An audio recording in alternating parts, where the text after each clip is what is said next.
This is one of the rare segments where I'm talking about a Dallas Cowboys game, and to me, they're not the main story. I expected them to win that game. I had 34-16, so I had them winning by 18. They won by 5 touchdowns. Worst loss in the Bill Belichick era. He's never lost by 35 points until yesterday. Briefly on Dallas, then I'll move to New England. Dak was... Well, he was Dak. He was outstanding. 28 for 34, 261, a touchdown. Didn't turn the ball over, so you guys can't get on him this week. QBR of 83 and 0 to 100, which is outstanding. Passer rating of 105. Again, that's against the Belichick defense. That made Tua look pedestrian. But, that's nobody's going to talk about that because there's an anti-Dak rhetoric in the media. We understand how that works as a lifelong. As a Dak Prescott fan since his days at Mississippi State, it's not exactly a foreign language to me at this point. And of course, Dallas, their defense looked outstanding, had a couple of takeaways, and you see them in a situation where even without Trayvon Diggs, they're making plays on the football. Micah Parsons did get injured briefly, but they consistently got pressure. Dallas' defense is outstanding. They were bound to bounce back after that game against Arizona, which Arizona, again, we saw yesterday. I know they lost. They still fight their butts off against the 49ers. And listen, Dallas lost to them. Dallas didn't take them seriously, and they got what they deserved in that sense. That they were never going to lose back-to-back games to the Cardinals and the Patriots. So, put that to rest. Dallas got the game of the week next week. Dallas, San Francisco, Sunday Night Football. That's going to be the game that everybody's talking about this week, and rightfully so. It's going to be a good one. I think those are the two best teams today in the NFC.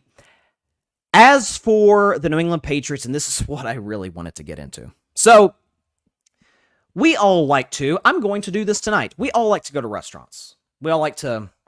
maybe if we don't feel like cooking that day, or maybe if it's a special occasion, or whatever the case may be, we like to go out to especially a good restaurant.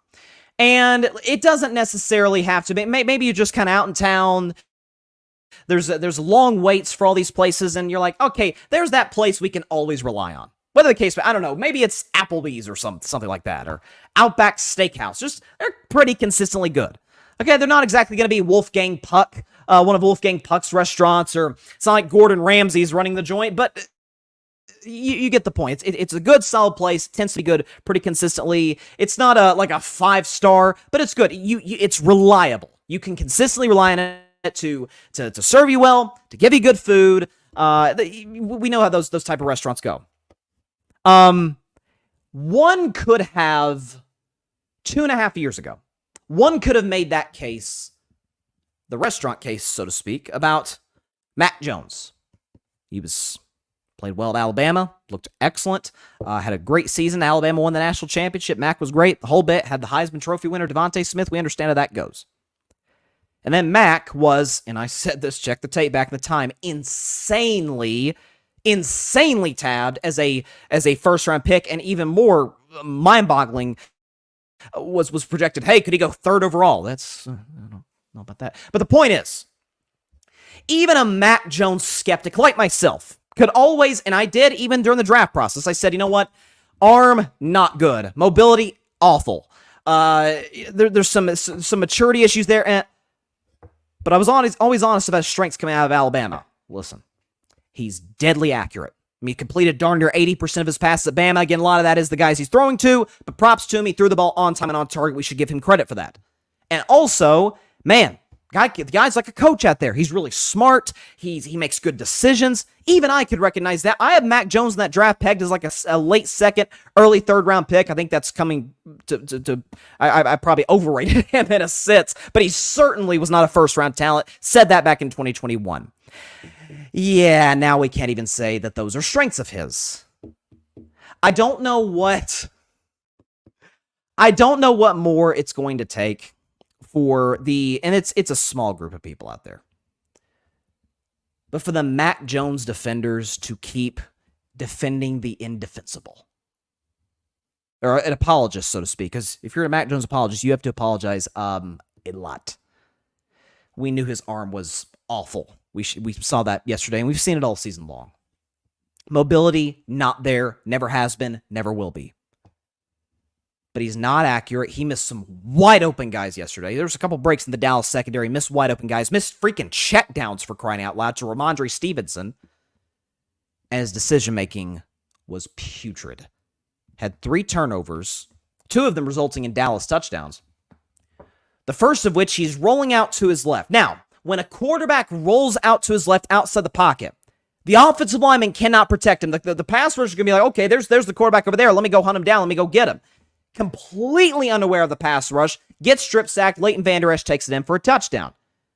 And then a couple more plays after that, literally, check the tape, literally looks at his wide receiver, stares him down like it's high school, and Deron Bland picks off 2 passes. And hats off to Deron Bland, who played excellent, may against Mac Jones, so it's kind of hard to base it off of that. But Deron Bland might be better in that number 2 corner spot than I initially thought following the Diggs injury. Props to him. But be that as it may, literally Mac Jones looking the guy down, and here comes Deron Bland to make the play. Not to mention the fact that... Listen, on last week's show, I said, you know what, guys, I can't fight anymore. I was wrong on Tua. But as I also said, you know what? This is a guy, honest to God, I'm kind of glad I was wrong because I really genuinely like him as a guy. Seemed like a really good leader. Teammates love him. Comes from a great family. Has a very deep faith, and he's a husband. God bless him. Like I've always liked to. I've never ever criticized his character. Mac Jones is a little bit of a different story because Mac Jones has pulled off, as I mentioned last week and even last season, has somehow pulled off the impossible, the feat of being a dirty quarterback. We remember rookie year, twist Brian Burns' ankle. Last year, he had 2 dirty plays last year, so, watch out defensive players of the future. Watch out DeMario Davis and Cam Jordan next week with the Saints. Watch out because you get your leg twisted up. But last year, slides, literally sticks his leg up. You don't stick your leg up on a slide. Last I checked, at least. More predict the baseball playoffs later in the show. Sticks his leg up, kicks the Chicago Bears safety in the private parts. Later in that season against the Cincinnati Bengals, gets strip sacked. Again, the play ended up getting called back, but gets strip sacked. Guy picks up the ball, linebacker for the Bengals picks up the ball, runs down the sidelines, and Mac Jones, we know how slow he is, he's not going to catch him. Eli Apple comes from the other side of the field, and Mac Jones throws his body into his legs, intentionally trying to hurt Eli Apple. And then last week, how he wasn't fined is beyond me. Little scuffle, Sauce Gardner. So what's his response? Little slap to the or punch to the private parts once again. So he's a history of this. Again, the NBA suspended Draymond Green last year in the playoffs because he had a quote-unquote history. I don't know what more the NFL has to see with Mac Jones in that regard. Not only that, but as I was listening to a podcast this morning, and a former NFL scout, his name is John Middlecoff, has a really good podcast out there. And John Middlecoff has connections within the Patriots organization. And you know the word that he got from people in that Patriots organization that he got back to him describing Mac Jones's personality? And this is, I don't know if I've ever used this word on my show. You know how they described him? He's a brat. It's whiny. We've seen that last year. Whines to the coaches, whines his teammates, is cussing his teammates out, despite the fact that he's not playing well. Can't back up, the dog cussing of his wide receivers and his offensive line, and he gets pulled from the game yesterday. For the record, I have been, and it's not like this guy looked good yesterday. Bailey Zappi, who came in relief of Mac Jones, not like he looked great. And I've always said Bailey Zappi's not the answer. If people think, I'm this Bailey Zappi fan. No, I just think he's better than Mac Jones. That doesn't mean I think it's the answer, because I don't think either guy's the answer. I think there needs to be some serious systematic changes in New England. Probably starting with the head coach, if we're all being honest. But Mac Jones, unlike a year ago, well, he has a defensive coordinator calling plays, which was a valid gripe that Mac or his apologist would have with the Patriots and with Bill Belichick in particular. Fine. He's got Bill O'Brien. Tom Brady was great with Bill O'Brien. Deshaun Watson was great with Bill O'Brien. Bill O'Brien got some bad quarterbacks in the playoffs back in Houston. Bryce Young was great with Bill O'Brien. Mac Jones had a good season at Alabama with Bill O'Brien. It's funny. Again, I think Bill O'Brien's exactly Bill Walsh, but he's not Matt Patricia. Let's put it that way. He knows how to coach offense. Okay, we've got that. And, they got Juju Smith-Schuster. Juju was the #1 receiver on the Kansas City Chiefs last year. He won the Super Bowl. He's pretty good, right? He's got Juju, and Ezekiel Elliott was Dallas's #1 back last year. A Cowboys team that went 12-5. He's pretty good. Ramondre Stevenson was last year the Patriots' best offense weapon. Yeah, they've got him too. I'm not going to make the Patriots out to be like they're the Miami Dolphins offensively, and certainly in the wide receiving unit, but they're not scrubs, they're not bums, and it comes down to the quarterback. It'd be one thing if Mac Jones was struggling. Again, it's kind of his brand. And But he was a good leader.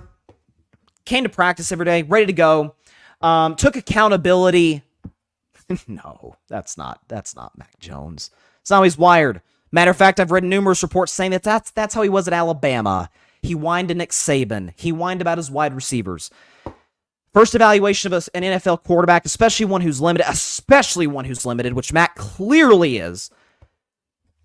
I want a guy who's one of the guys, not just one of the guys, but has like a commanding presence about him. What Brady's so great and Manning. It's what makes Mahomes so great. Mahomes is like one of the guys in Kansas City, but when he walks in a room, everybody knows he walked into the room.